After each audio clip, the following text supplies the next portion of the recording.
Baik, bismillahirrahmanirrahim. Assalamualaikum warahmatullahi wabarakatuh. Apa kabar anak-anak? Alhamdulillah. Bagaimana hari ini, masuk semua? Masuk semua ya. Baik anak-anak, sebelum pembelajaran kita dimulai ya, alangkah baiknya kita untuk berdoa terlebih dahulu.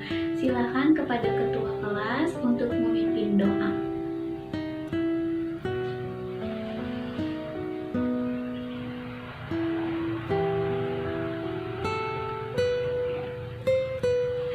Amin. Nah, mengapa anak-anak kita diharuskan berdoa terlebih dahulu sebelum pembelajaran kita dimulai? Supaya pembelajaran ini berjalan dengan lancar ya, dan ilmu yang kalian dapatkan hari ini dapat bermanfaat untuk kalian semua ya. Baik anak-anak, sebelum ke materi ya, Ibu akan mengecek terlebih dahulu karena sekolahan kita ini telah menetapkan kebersihan di lingkungan sekolah maupun di luar lingkungan sekolah. Nah, kebetulan kalian beradanya di ruang kelas, Ibu minta coba cek terlebih dahulu apakah di sekitar kalian ada sampah kertas atau sampah apapun. Silakan untuk membuangnya terlebih dahulu ya, supaya pembelajaran hari ini nyaman dan fokus. Silakan anak-anak untuk dicek terlebih dahulu sampahnya.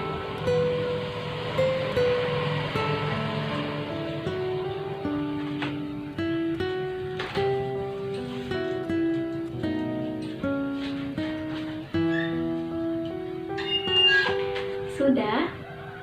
Oke, baik. Nah, kan kalau kelas kita terlihat bersih, rapi, dan pembelajaran hari ini juga fokus ya, nyaman begitu. Nah, baik anak-anak, sebelum ke materi, Ibu absen terlebih dahulu ya. Dea Kamelia, Devilia Agisti, Erina Nur Kamila, Bu Yani Yulianingsih, Abdurrahman Nawawi, Marwah Mumina. Oke, baik anak-anak. Alhamdulillah hari ini kalian diberi kesehatan oleh Allah Subhanahu wa taala sehingga kalian bisa mengikuti ya pembelajaran pendidikan agama Islam, yaitu akidah akhlak. Nah, baik anak-anak, Ibu akan tunjukkan materi yang akan kita bahas hari ini, yaitu tentang akhlak tercela atau cara menghindari dari akhlak tercela. Nanti kalian akan mengetahui apa yang dimaksud dengan akhlak tercela. Kemudian akhlak tercela itu ada bagian-bagiannya ya. Namun yang akan dibahas hari ini ada 5 akhlak tercela. Yang pertama ada hubud adunya, kemudian hasad, ujub, sombong, dan riya. Nanti kita bahas satu persatu. Baik anak-anak, di sini Ibu akan menjelaskan materi yang pertama, yaitu tentang hubud adunya. Ada yang tahu pengertian dari hubud adunya itu apa? Baik, akan Ibu jelaskan ya. Jadi, hubud adunya ini merupakan cinta terhadap dunia yang terlalu berlebihan. Maksudnya apa? Seseorang yang terlalu cinta kepada dunia sehingga ia melupakan akhirat. Begitu. Misalnya sebagai contohnya seperti ini. Ada kasus seseorang remaja yang mungkin ia ditempatkan di perusahaan yang baik, gajinya besar begitu, sehingga dia mau bekerja keras untuk memberikan yang terbaik kepada perusahaan dan atasannya, sehingga mungkin ia akan memperoleh gaji yang lebih besar lagi begitu. Pada suatu ketika mungkin seharusnya ia melaksanakan sholat zuhur di waktu istirahatnya, tetapi karena ia ingin bekerja keras, makanya ia akan menyelesaikan pekerjaan itu terlebih dahulu, begitu. Namun alangkah baiknya ya kita mengerjakan kewajiban kita terlebih dahulu. Mungkin dengan cara kita sholat, kita sudah bersyukur kepada Allah telah diberikan pekerjaan yang baik, gaji yang baik juga, begitu. Makanya kita jangan terlalu mengejar dunia, tetapi juga kita harus mengingat kepada akhirat, ya. Nah, materi yang kedua yaitu tentang hasad. Hasad ini merupakan penyakit hati dalam diri kita yang merasa senang ketika orang lain mendapat musibah atau merasa iri hati ketika orang lain mendapat karunia dari Allah Subhanahu wa taala. Begitu. Dalam Quran surat Al-Imran dijelaskan yang artinya jika kamu mendapatkan kebaikan, mereka akan bersedih hati.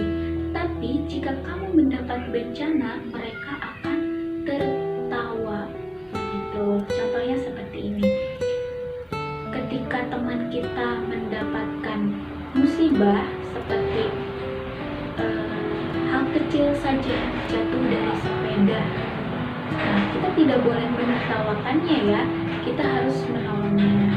Kemudian ketika teman kita terkena bencana seperti kebakaran atau lain sebagainya, kita tidak boleh menertawakannya, gitu. Kita harus segera membantunya. Selanjutnya yaitu ujub.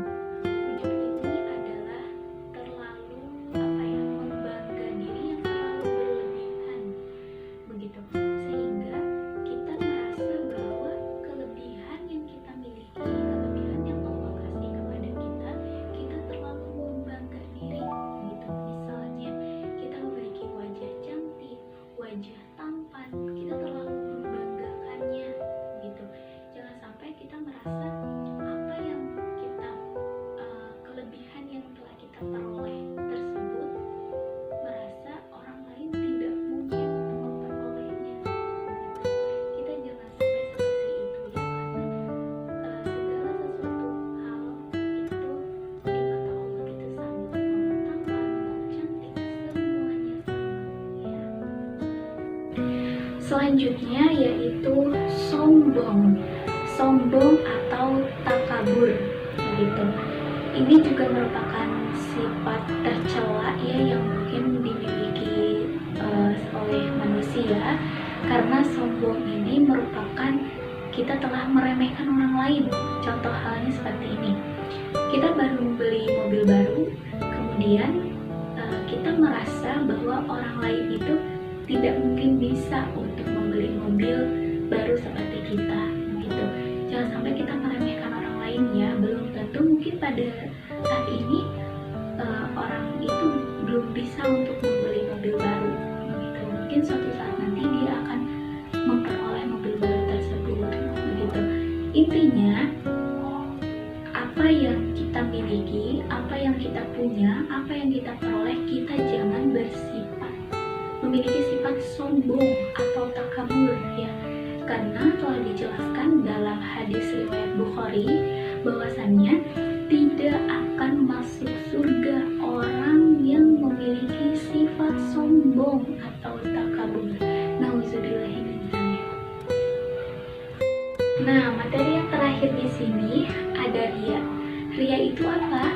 Riya itu adalah sifat yang dimiliki manusia yang ingin memperlihatkannya, menunjukkannya, atau bisa disebut dengan pamer ya. Misalnya seperti ini, kita baru membeli mobil baru, kita pamer kepada orang-orang, kepada tetangga kita, begitu. Jangan sampai kita memiliki sifat tersebut. Nah, riya ini juga artinya yaitu melakukan kebaikan itu bukan karena Allah, begitu. Kemudian karena ia memperlihatkan kebaikannya kepada orang lain. Misalnya kita bersedekah atau kita telah menyantun anak yatim piatu, jangan sampai kita pamer ya kepada teman kita, kepada tetangga kita gitu. Intinya ketika kita berbuat kebaikan itu, biarlah orang lain tidak tahu, biarlah diri kita yang tahu dan Allah yang tahu. Baik anak-anak, materi telah Ibu jelaskan dari mulai hubud adunya itu apa, hasad, ujub, sombong, dan ria. Ibu harap kalian semua bisa dipahami ya. Nah, sekarang Ibu akan membagi kelompok untuk mendiskusikan kembali penyebab timbulnya akhlak tercela tersebut, kemudian dampak negatifnya apa, dan cara kita untuk menghindari sifat tercela tersebut itu apa. Nah, sekarang Ibu akan membagi kelompok terlebih dahulu. Erina, Dea, dan Alwi itu kelompok 1 ya. Sisanya Marwa, Devilia, Mulyani kelompok 2. Nah, silakan kalian mendiskusikan penyebab adanya sifat tercela tersebut itu apa, kemudian dampak negatifnya apa, yang terakhir cara menghindarinya bagaimana. Silakan untuk mendiskusikan dengan kelompoknya masing-masing. Nah, setelah kalian mendiskusikan apa yang Ibu berikan tadi, seperti dampak negatifnya apa, penyebabnya apa, cara menghindarinya apa, setelah itu silakan nanti kalian semua presentasikan ke depannya, nanti Ibu nilai.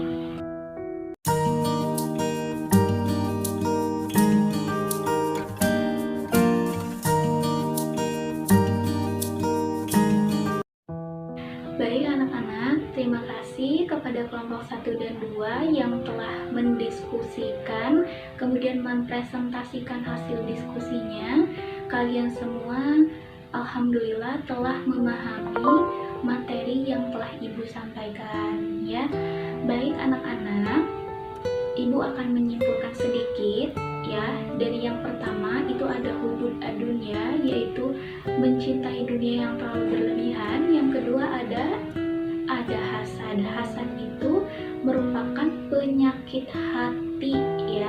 Yang ketiga ada ujub. Ujub ini yaitu terlalu membanggakan diri yang terlalu berlebihan. Yang keempat ada sombong. Sombong itu apa? Sombong itu sama dengan pamer ya. Sombong dan ria mungkin itu sama ya. Itu sombong dan ria menjadi kesatuan yang sama karena sama-sama ingin pamer, ingin memperlihatkan kebaikannya.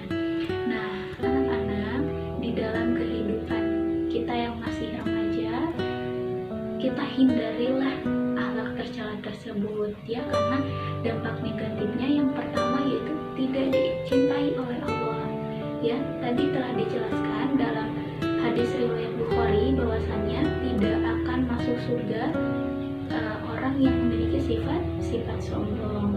Yang kedua, ketika kita memiliki akhlak tercela tersebut, dampak negatifnya pun ada pada teman-teman kita, yaitu kita akan dijauhkan begitu, kita akan selalu diomong-omong